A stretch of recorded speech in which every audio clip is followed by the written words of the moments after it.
Welcome to a French short story from Ablas. We'll start by reading the story with only French subtitles, and then again with its English translation too. Finally, we'll cover some vocab that we found in the story. Follow along with the full story text on the Ablas website. A link will be in the description. Let's start by reading the story with only French subtitles. Personne n'aurait cru, dans les dernières années du XIXe siècle, que ce monde était surveillé de près par des intelligences plus grandes que l'humanité, et pourtant aussi mortelles que la sienne. Personne n'a considéré les mondes plus anciens de l'espace comme des sources de danger humain, ou n'y a pensé que pour rejeter l'idée d'une vie sur eux comme impossible ou improbable. Tout au plus, les terriens imaginaient qu'il pourrait y avoir d'autres personnes sur Mars, peut-être inférieures à eux, et prêtes à accueillir une entreprise missionnaire. Pourtant, de l'autre côté du golfe de l'espace, des esprits vastes et peu sympathiques considéraient cette Terre avec des yeux envieux et, lentement et sûrement, élaboraient leurs plans contre nous. Et au début du XXe siècle, vint la grande désillusion. La planète Mars tourne autour du Soleil à une distance moyenne de 140 millions de miles, et la lumière et la chaleur qu'elle reçoit du Soleil représentent à peine la moitié de celle reçue par ce monde. Elle doit être, si l'hypothèse nébulaire est vraie, plus ancienne que notre monde. Bien avant que cette Terre ait cessé d'être en fusion, la vie à sa surface a dû commencer son cours. Elle a de l'air et de l'eau, et tout ce qui est nécessaire au maintien d'une existence animée. Pourtant, l'homme est si vaniteux et si aveuglé par sa vanité qu'aucun écrivain, jusqu'à la toute fin du XIXe siècle, n'a exprimé la moindre idée qu'une vie intelligente ait pu s'y développer. Nous, qui habitons cette Terre, devons être pour eux aussi étrangers que les singes et les lémuriens le sont pour nous.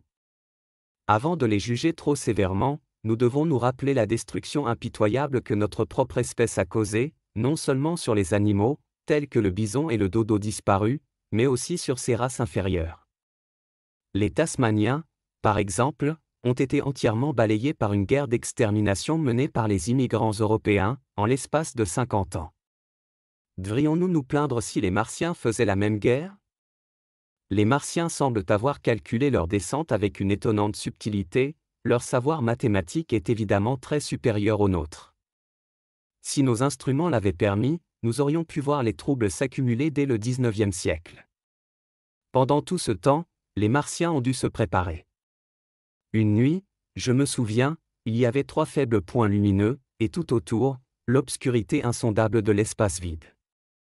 Et invisible pour moi parce qu'elle était si petite et lointaine, volant rapidement et régulièrement vers moi à travers cette incroyable distance, est arrivée la chose qu'il nous envoyait.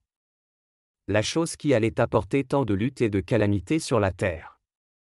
Je n'en ai jamais rêvé alors que je regardais, personne sur Terre n'a rêvé de ce missile infaillible. Puis un autre missile invisible s'est mis en route vers la Terre depuis Mars, une seconde environ moins de 24 heures après le premier. Je me souviens que j'étais assis sur la table dans la noirceur, avec des taches vertes et cramoisies qui nageaient devant mes yeux. En bas, dans l'obscurité, se trouvaient les villes d'Ottershow et de Chertsey et leurs centaines d'habitants, dormant en paix. Now we'll read the story again with both French and English subtitles. Personne n'aurait cru, dans les dernières années du XIXe siècle, que ce monde était surveillé de près par des intelligences plus grandes que l'humanité, et pourtant aussi mortelles que la sienne. Personne n'a considéré les mondes plus anciens de l'espace comme des sources de danger humain, ou n'y a pensé que pour rejeter l'idée d'une vie sur eux comme impossible ou improbable. Tout au plus, les terriens imaginaient qu'il pourrait y avoir d'autres personnes sur Mars, peut-être inférieures à eux, et prêtes à accueillir une entreprise missionnaire. Pourtant, de l'autre côté du golfe de l'espace, des esprits vastes et peu sympathiques considéraient cette Terre avec des yeux envieux et, lentement et sûrement, élaboraient leurs plans contre nous. Et au début du XXe siècle, vint la grande désillusion. La planète Mars tourne autour du Soleil à une distance moyenne de 140 millions de miles, et la lumière et la chaleur qu'elle reçoit du Soleil représentent à peine la moitié de celle reçue par ce monde. Elle doit être, si l'hypothèse nébulaire est vraie, plus ancienne que notre monde. Bien avant que cette Terre ait cessé d'être en fusion, la vie à sa surface a dû commencer son cours. Elle a de l'air et de l'eau, et tout ce qui est nécessaire au maintien d'une existence animée. Pourtant, L'homme est si vaniteux et si aveuglé par sa vanité qu'aucun écrivain, jusqu'à la toute fin du XIXe siècle, n'a exprimé la moindre idée qu'une vie intelligente ait pu s'y développer. Nous, qui habitons cette terre, devons être pour eux aussi étrangers que les singes et les lémuriens le sont pour nous. Avant de les juger trop sévèrement, nous devons nous rappeler la destruction impitoyable que notre propre espèce a causée, non seulement sur les animaux, tels que le bison et le dodo disparus, mais aussi sur ces races inférieures.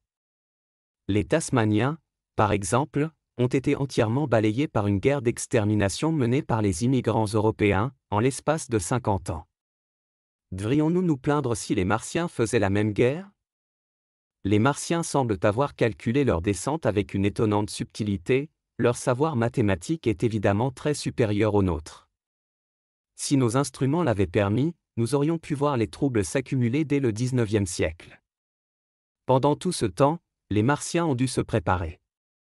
Une nuit, je me souviens, il y avait 3 faibles points lumineux, et tout autour, l'obscurité insondable de l'espace vide. Et invisible pour moi parce qu'elle était si petite et lointaine, volant rapidement et régulièrement vers moi à travers cette incroyable distance, est arrivée la chose qu'il nous envoyait. La chose qui allait apporter tant de luttes et de calamités sur la Terre. Je n'en ai jamais rêvé alors que je regardais, personne sur Terre n'a rêvé de ce missile infaillible. Puis un autre missile invisible s'est mis en route vers la Terre depuis mars, une seconde environ moins de 24 heures après le premier.